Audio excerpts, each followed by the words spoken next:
Are you telling me that you have a way to defer the tax situation there? Is that what you're telling me? Yes, absolutely. Yes. And so the first one I was referring to is a 1031 exchange, which only applies to investment real estate. The second one I'm referring to is called a deferred sales trust. A real eye-opener to see that there are ways that people can use the regulatory framework, if properly structured, to invest 1031 exchange dollars in things that you would not think were like kind to what they exited from. So it was very impressive. I got to say, you are the first one I've seen pull this off, and I'm pretty hesitant to believe in a lot of these kinds of things. So it's a major feat for me to say, wow, this actually really worked, and it was really cool. 1031 is a way to shelter your income when you sell the thing. The DST is a way to avoid the 1031 and not have to suffer the time penalty. Our career and during different tax periods, we've seen, these tax avoidance, tax minimization, offshore, all these different strategies undertaken to minimize or avoid taxes. And then I can tell you that, some of them are just not worth the trouble. And so I was skeptical. Admittedly, I was skeptical. I thought, oh yeah, here we go, another one of these, right? And then they say, no, it really is different, right? So look more closely. We looked more closely. We had, honestly, 2 years of conversations. 2 years. Now we were being due diligence at the same time that we were doing due diligence, but 2 years is a long time to be, sort of flirting with the idea of and getting to know the people and getting to really understand the transaction. Yeah, long story short, we got comfortable, although we are not tax attorneys, lawyers, or estate planning attorneys, that at least, from an investment perspective, that, it made sense to sell a highly appreciated asset, get liquid, hold that in this type of a deferred or installment sale type of instrument, and then just be in a position then to do the most important thing. I'm probably stealing your next question, which is time. They say, well, you can't make more time. You can. The Deferred Sales Trust, in a way, allows you to lengthen the investment time horizon for those assets after getting liquid, but before having to feel the tax impact. And from an investment manager's perspective, time horizon is the most important element in investing. Hello, everybody. Welcome to another Deferred Sales Trust Mastermind Masterclass. Hey, we believe most high net worth individuals and those who help them, they struggle with clarifying their capital gains tax deferral options, and not having a clear plan is the enemy. And using a proven tax deferral strategy such as the Deferred Sales Trust is an amazing way to exit highly appreciated cryptocurrency, business, real estate, defer that 25 to 50% in capital gains tax and depreciation recapture, eliminate the 1031 exchange so you can create and preserve more wealth, or help your clients, friends, and family do the same. We are passionate about giving people freedom with their capital, right, when they go to exit. So it's not just, being able to sell that high-end primary home, but it's be able to maybe move, to relocate to a more tax-friendly state, or move closer to family, or perhaps sell that big company that you have and you've built up and you want to, start a new company, a new venture, or exit that cryptocurrency it's raised in value, and you want to be able to diversify and not have to suffer the consequences of a big crash, or whatever it might be for you. What your B is where you want to be, and A is where you're at. And that gap is that sale, right? That sale. And then on top of that sale, the other gap is that tax, a big tax pain. Well, if we can help you defer that capital gains tax, maybe mitigate some of those taxes, maybe eliminate the estate tax, we believe it creates transformation for you and for your wealth and for your family. And the Deferred Sales Trust is a flexible, proven, legal way to do this. We call it the Netflix version of exit planning versus the blockbuster, typical 1031 exchange or traditional ways of deferring capital gains tax. And so during this masterclass or this mastermind, we're going to break down deal stories. We're going to talk about some common objections. We're going to talk about live deals that are going on right now. And then we're going to give you a chance to ask questions to us. Anything you want to ask about the legal track record, about how it works, how it might work for you, your actual live deal. We will be breaking it down for you. And so that being said, I'm joined by some of the best and the smartest, I believe, in the business. And one particular gentleman, his name is Jake Miller. And Jake Miller is a CFP. He is a financial advisor. He is an entrepreneur, and he's a business owner, and so much more. We call him the CPA Whisperer. Jake Miller, how are we doing today? Doing very well, Brett. Thank you for that introduction and excited for today's show. Tell us a little bit more about the vision as well, and then let's dive into a live deal that you and I just closed. Absolutely. The vision is to help all people who have a highly appreciated asset, whether it's their personal home, crypto, stock, their own business that's being sold, their investment, real estate, what have you, be able to do so, sell it, and reinvest the proceeds through the trust without having to recognize the taxable transaction now.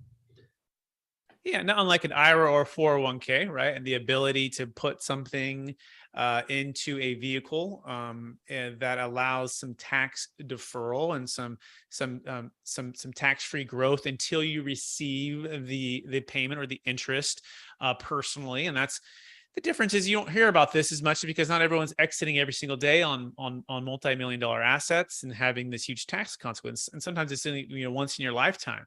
Right. And this is part of what we love what we do, because sometimes it's 10 seconds to go. It's the fourth quarter and you're in a pivotal moment of change, whether that tax is going to be gone forever to the government who's going to waste it away pretty quick, or it's going to be in a deferral state and it's going to be growing and you're able to live off of that interest, pay tax, of course, pass it on to kids, pass it on to heirs. One of the questions that came up this week, Jake, is how does it pass to my heirs? How does it pass to my kids?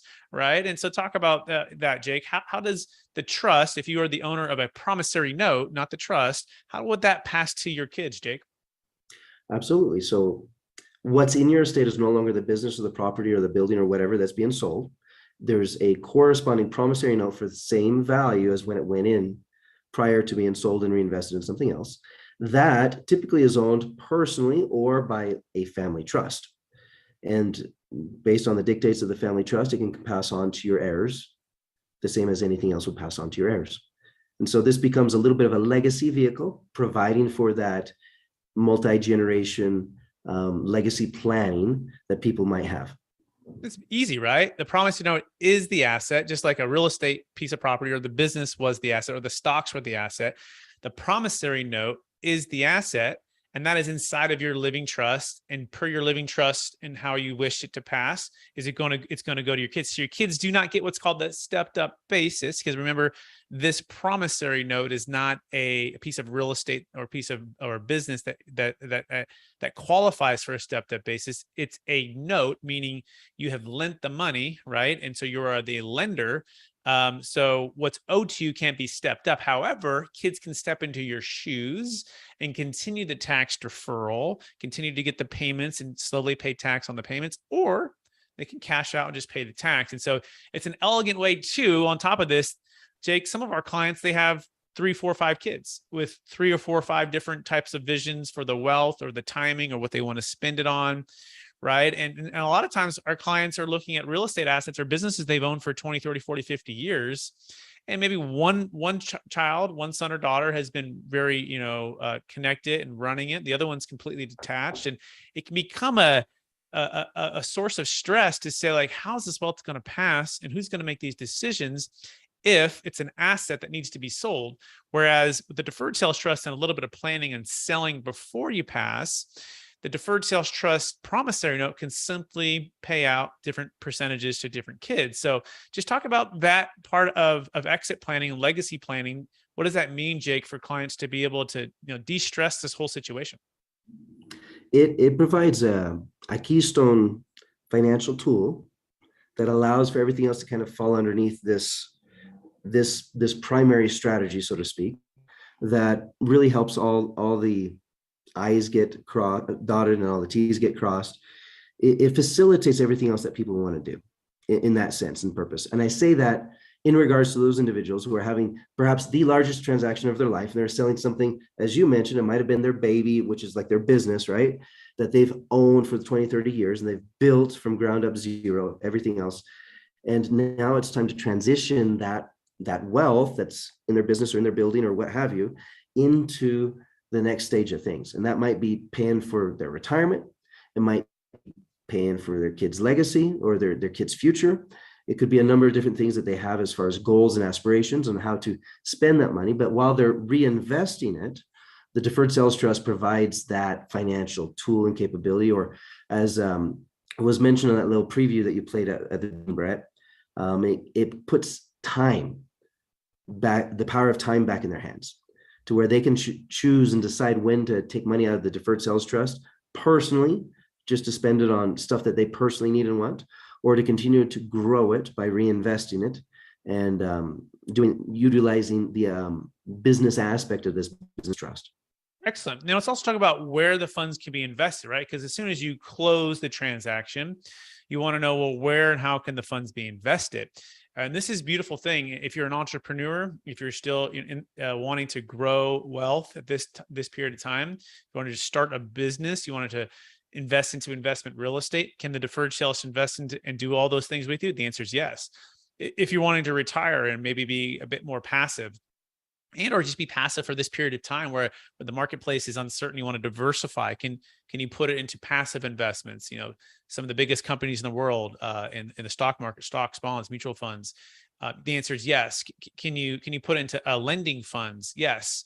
Can the money just sit in cash for a while and sit in the bank? The answer is yes. And so that's the beauty of the Deferred Sales Trust, is that you can diversify, which is one of the foundational parts of this structure for the integrity and for the strength, is the point to be able to diversify, right? Diversification, we believe in this marketplace, along with paying off debt, is a great place to be in because there's a lot of uncertainty. So Jake, not only those are the places where they can invest and the funds can invest, but the other question that comes up is who decides how the funds are invested? So Jake, walk us through like the decision process for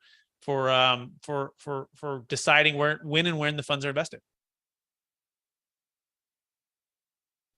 Absolutely. Yep.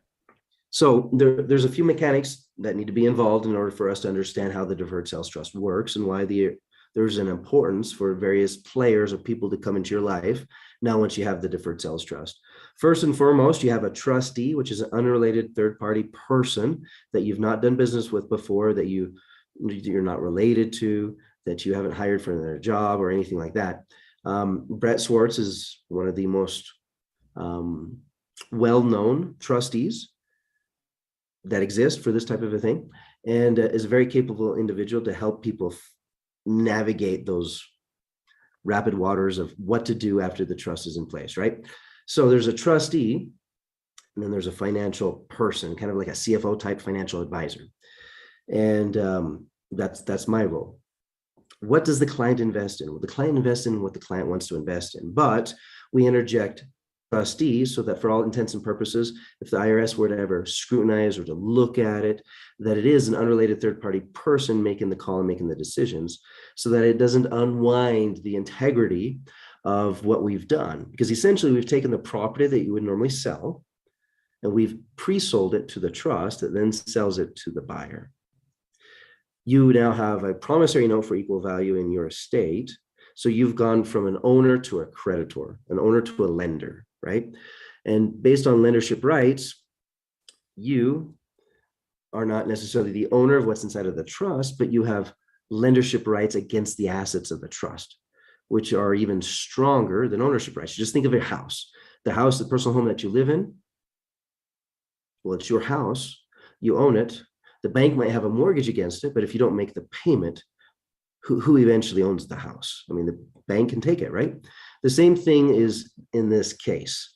We have to, for the integrity of the trust and this strategy, so that we don't recognize the sales transaction as income in this year, we have to remove it from you, put it inside of the trust. The trust can then just sell that. And then once the trust receives the proceeds of the sale, we can reinvest it. Being a business trust, there has to be some kind of ongoing investment purpose or growth purpose behind what we're investing in. So we can't invest in Lamborghinis unless you have a luxury exotic car rental business, right? You can't just be joyriding and, that type of a thing. However, we go through a robust risk analysis. We go through with the client their desires and their goals and what their objectives are for these assets. A lot of times people already have pre-built in their mind, hey, in 5 years, I want to be able to buy this.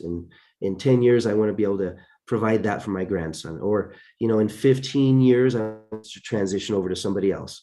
And so we need to invest internally inside of the trust based on those timelines and in an appropriate way so that the funds are ready to be utilized, so that they're liquid based on those dates.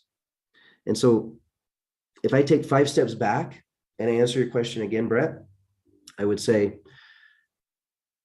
the client who owns the property that then utilizes the trust to sell the property and defer the taxes for now remains in control. And as like the CEO of their business, now they have a COO, which is Brett, the trustee. They have a CFO, which is myself. And we help the CEO accomplish his vision, his or her vision on what they want to do with the assets moving forward. We bring financial directioning, we bring options and recommendations, but at the end of the day, it's true that the trustee has to sign off, but the lender or the creditor also has to sign off. So the CEO and the COO are the people who make the decisions. The COO is the one that carries them out. The CFO is just always providing financial advice, making sure that there's liquidity and making sure that we're following the rules and regulations of the trust. And we work together as a team. Brett, you oftentimes mention that, hey, as you're leveling up and you're doing things that you've never done before, you're having some of those larger transactions in your life that you've never had before. Sometimes you have to level up with your team. And so we bring in the dream team. And if there's ever a need for a specialist, somebody outside of our realm of expertise, we have those contacts. We bring them to the table. Perfect, Jake. Amazing. Yep. And so it's a team effort here. And the goal is here is I'm a friendly trustee. And as a friendly trustee, we want what you want. Right. And so our goal is to stay within the bounds of the trust and what we have. And so, yes, you have what's called indirect control. And I also have some indirect control as well. And together, dual approval for investments and movement of funds. By the way, it's not unlike a 1031 exchange, right? If you've ever done a 1031 exchange, you sell an asset and you give up control of the capital for a period of time until you redeploy it into another piece of property. And that qualified third-party intermediary, 1031 exchange company, they're acting as that third party to keep the tax from being recognized by you. And as long as you follow the rules, then you're in a deferral state. So that's what, as the trustee, Capital Gains Tax Solutions, that's our role that we play there. Now let's talk a little bit about the timing and planning, because the biggest thing people come up with, well, okay, that sounds good, Brett, but I want to know, like, how long does it take to set these things up?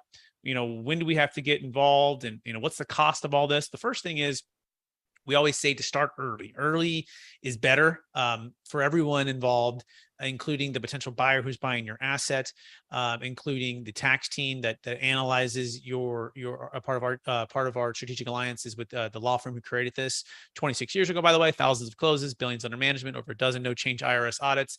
They're the ones that will review everything as well. We'll have a chance to connect with your team that might be selling. By the way, if you don't have a team that's selling, we work with some of the best M&A advisors, business brokers, commercial real estate brokers, and real estate professionals across the country. And so we have a network of those that work closely with us.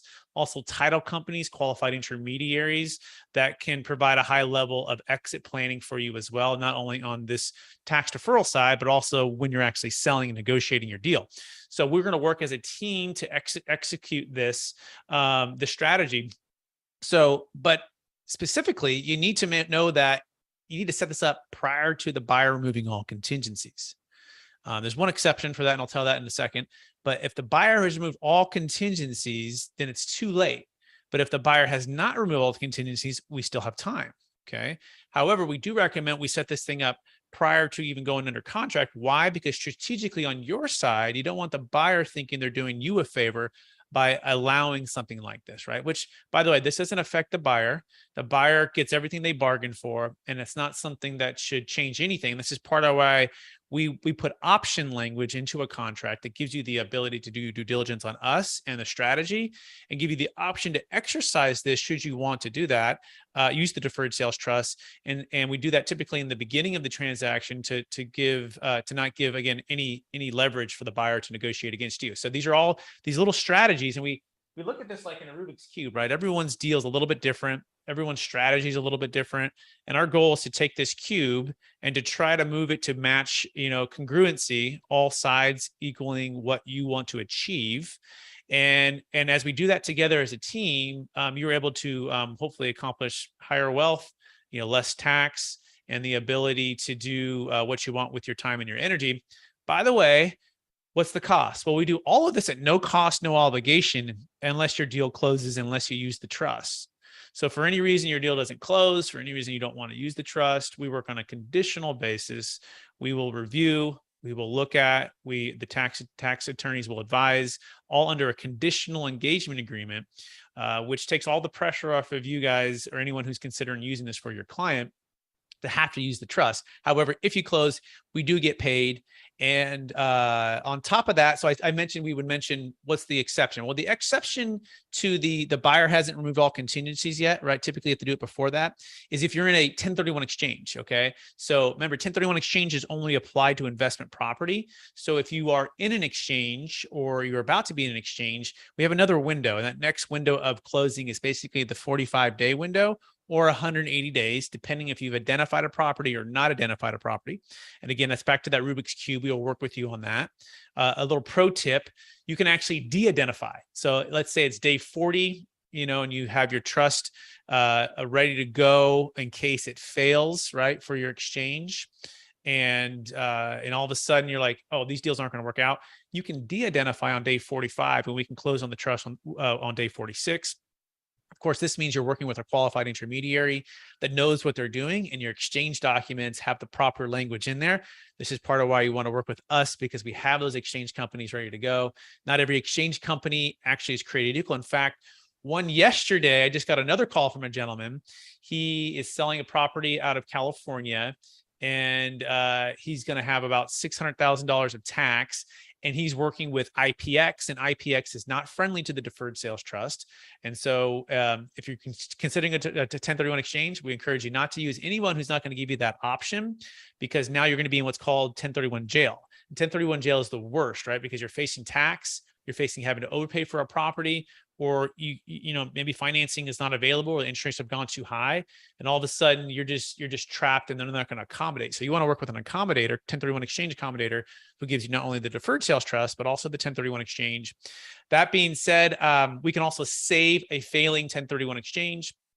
Jake, we had a question that came up this week, and it was from a realtor, right? They get the blog post that says California Franchise Tax Board calls the Deferred Sales Trust illegal. That's the title, right? That's the drive-by media. So let's talk about that notice, Jake, right? And let's try to dispel this myth of it not being legal in California, or let's talk about that, Jake, and let's unpack that for people. In fact, we're gonna do a little role play. You ready, Jake? Let's do it. So Jake, I just got this email from my CPA, and oh my gosh, I was so excited about this Deferred Sales Trust, and they looked it up, and it said like the California's called this illegal. Like, what's going on, Jake? Is this true? Hey, you know what? There's a lot of information out there in the world, and have you ever heard of fake news before? A little bit, but this looks pretty legit. I'm like, this is an actual notice from California, right? And but this blogger looks like he's pretty smart. He's like an attorney or with a qualified intermediary, like, and he looks like he's done a lot of business, and so it seems like what he's saying is probably true. I once had the experience of being the back office for a large association of accountants and CPA firm owners, and my job was to properly source information so that they would always have the very best information to make decisions from and to provide their clients.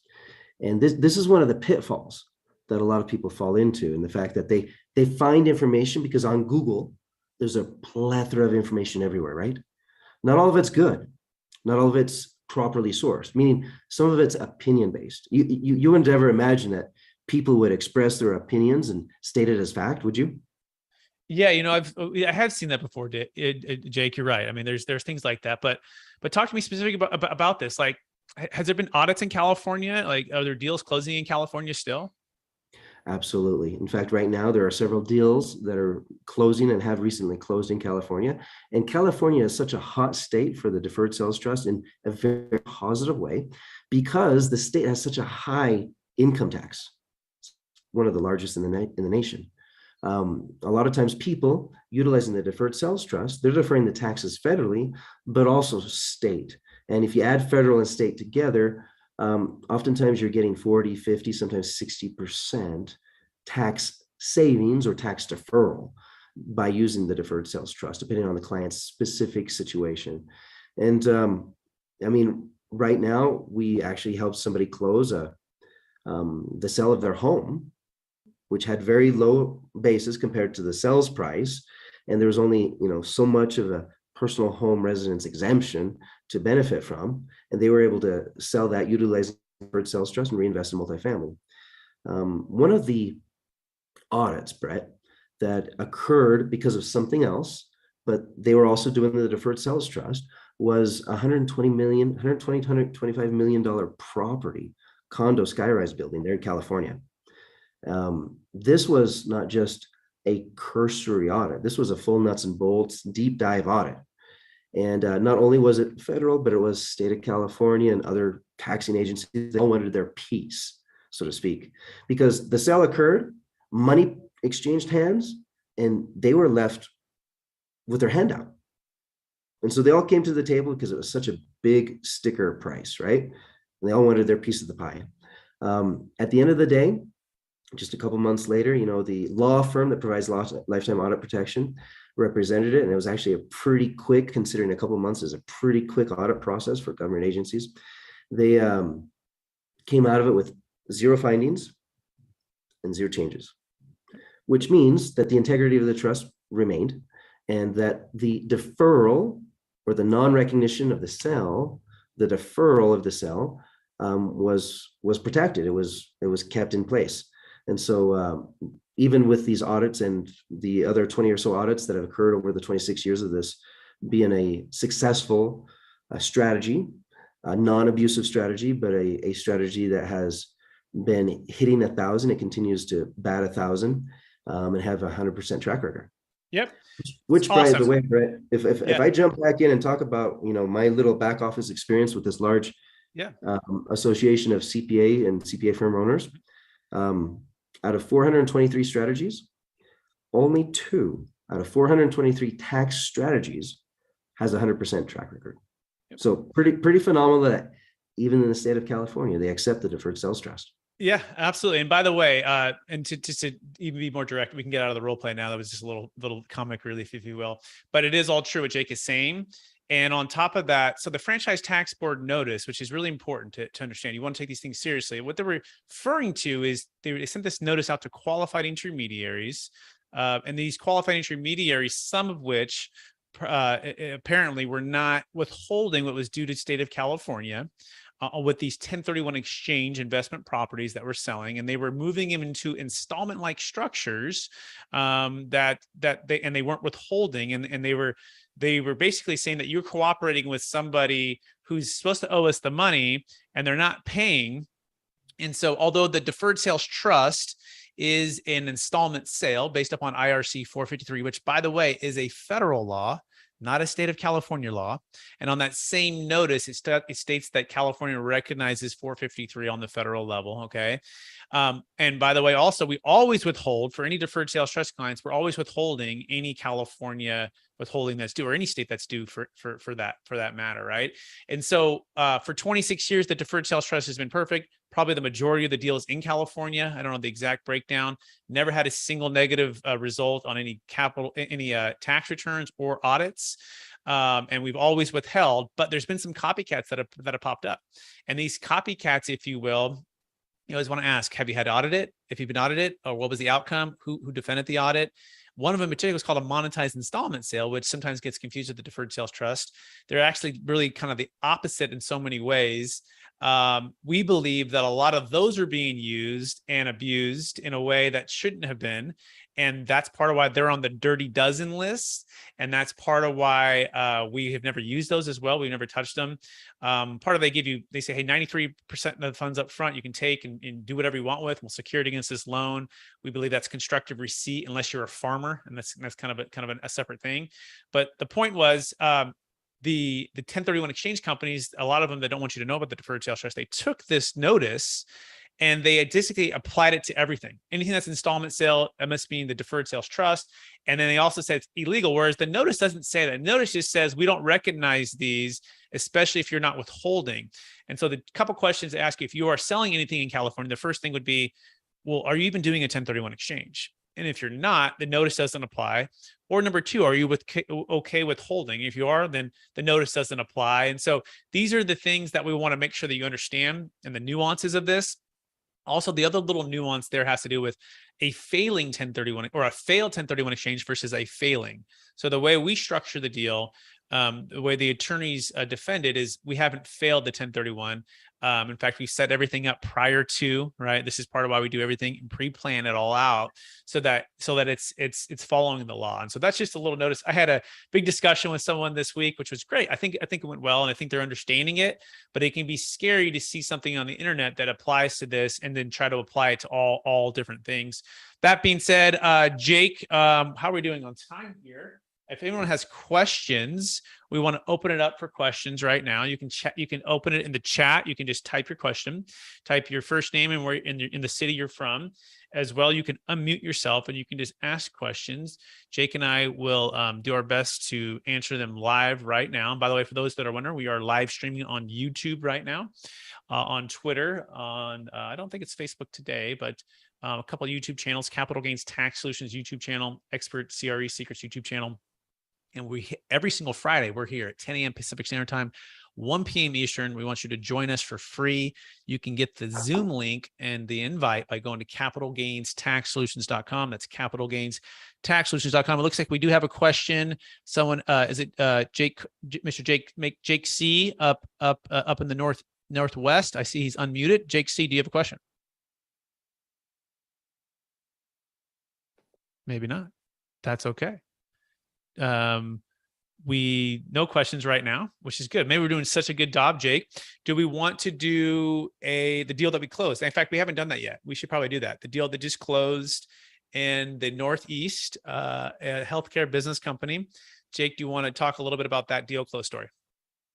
Absolutely. So this is an individual that's selling part of their medical practice. They have a health and wellness clinic, and utilizing the Deferred Sales Trust to receive the proceeds so they can reinvest those proceeds and do other things that they wish. This doctor is a very entrepreneurial person and would like to diversify her assets, which right now the bulk majority of her assets are in her practice, in her business. She was able to sell some shares to a larger conglomerate, and with that get funds out of the business and into the Deferred Sales Trust. Very excited for this lady and the reinvestment activities that she wants to participate in. Absolutely. And by the way, too, she'll take small payments over time. So one of the questions we have is, can someone do it in traditional installment sale with a buyer and or get buyouts over time and slowly roll that into the trust? And the answer is yes, right? So there's an initial payment, and there'll be some future payments coming every single periodic piece of time, and each of it all can roll into the trust. So that is a unique way for the trust to defer capital gains tax. Jake, any other thoughts on that deal? Only that some of their desires are to invest internationally as well, and that definitely is a possibility. So, don't limit yourself to what you're used to and what you're accustomed to. I would say always just ask the questions and what's available. And Brett and myself will help you navigate what the options really are. Excellent. Does anyone have any questions for Jake or I? And in the meantime, also plugging the book here, Building a Tax-Deferred Exit Strategy, is coming out soon. Look for that at Amazon in the next 30 days or so. And anyone have any questions for Jake or me? We've been talking a lot, Jake, but it's been pretty good. Where are you today, by the way, Jake? Where your travels take you? I'm in the city of Bogota. So in the country that? In the country of Colombia. Okay, cool. Yeah, and I see that we have Jake Carpenter with his video on. If you have a question and if you're able to ask, feel free. No pressure. Good to see you all. Good to be here. Good to see you, Jake. How you doing? Go ahead. You have a question or thought? Comment? No, just Brett and I are working on, we got a closing deal here coming up here pretty soon. That's somewhere around the neighborhood of 5 million. Yep. Got a couple more deals. Hopefully you can get a couple of $20 million deals in here pretty soon too. So good information, Jake. Always good to see you. Very, very smart individual there.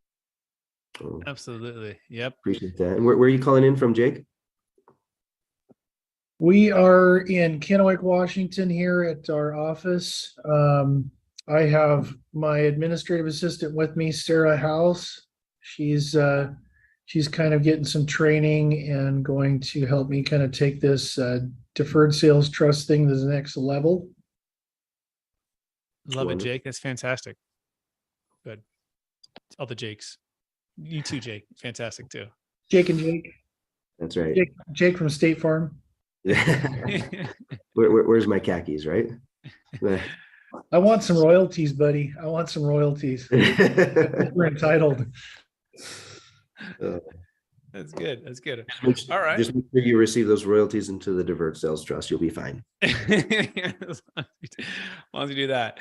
Anyone else have questions or comments or thoughts? We welcome the community aspect. Jake and I, all of our Jakes, and there's also Jake from the law firm. There's a lot of Jakes. We can talk a lot, and so we're happy to answer questions, comments, anything at all. We love the interaction. So you can unmute yourself. You can say hello. You can also type it in the chat. It could be anything whatsoever. In fact, while we're waiting, we'll talk about the differences between the Delaware Statutory Trust and the Deferred Sales Trust. This often gets confused between the two because they're both DSTs. And in fact, both me and both Jakes are doing deals that are going to be partial Delaware Statutory Trust and partial Deferred Sales Trust. One of the cool things about the Deferred Sales Trust is it plays nicely. It plays very well with other strategies. Like it's not a 100% one or the other. It can do both. In fact, sometimes people have what's called a debt or mortgage over basis issue. And to the extent that your debt is above your basis, that is not tax deferrable with the Deferred Sales Trust. And so if you have a business or a primary home or something else that has that debt, your only option is to use paying down the debt prior to the close of escrow to get your debt and your basis the same in order to defer basically 100% of the tax upon exit using the Deferred Sales Trust. However, if you're an investment real estate owner, you have a unique opportunity to use a partial Delaware Statutory Trust. Think of it like a Delaware 1031, where the funds first go to a qualified intermediary. And then from there, we can replace the debt that's above the basis by putting typically a pretty lower down payment, like 15 to 20%. So let's say you had $1 million debt over basis. It might cost you 150 to 200,000 as far as equity in a 1031 Delaware to replace that debt. Then the remainder, let's say you had a $3 million deal, the remaining, let's say, $1.5 million could go into the Deferred Sales Trust.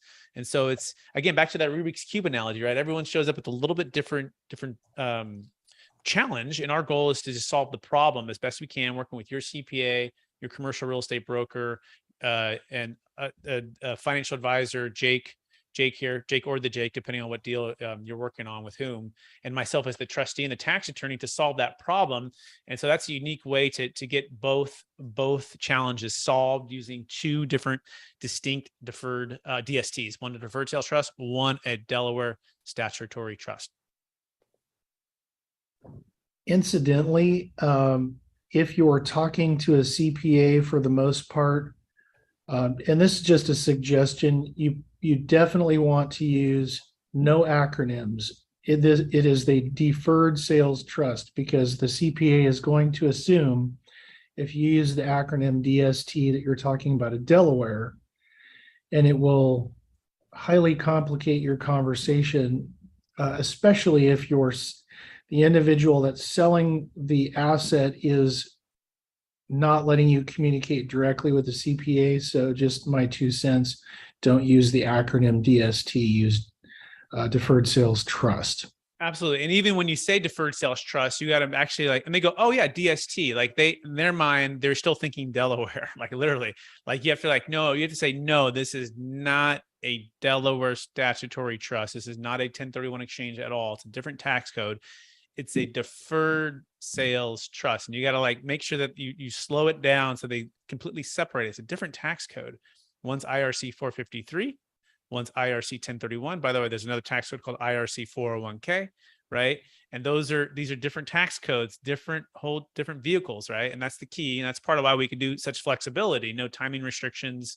It works for all assets, cryptocurrency, business sales, investment real estate, primary homes, whereas the 1031 exchange or Delaware Statutory Trust or Delaware 1031, that only works for investment real estate, right? So you want to make sure you have the right tool So that's a great reminder, Jake. Don't assume your CPA understands the differences or is clear on that. Like, you want to make sure that you bring them in and talk with us. By the way, we invite all the CPAs to come in and talk with us, ask the questions, and we were happy to share the information. So that being said, anything else, Jake? Any other questions, or anyone else have questions or thoughts? Otherwise, it is a Good Friday today, and the weekend is upon us, and we're happy to take this conversation till next week.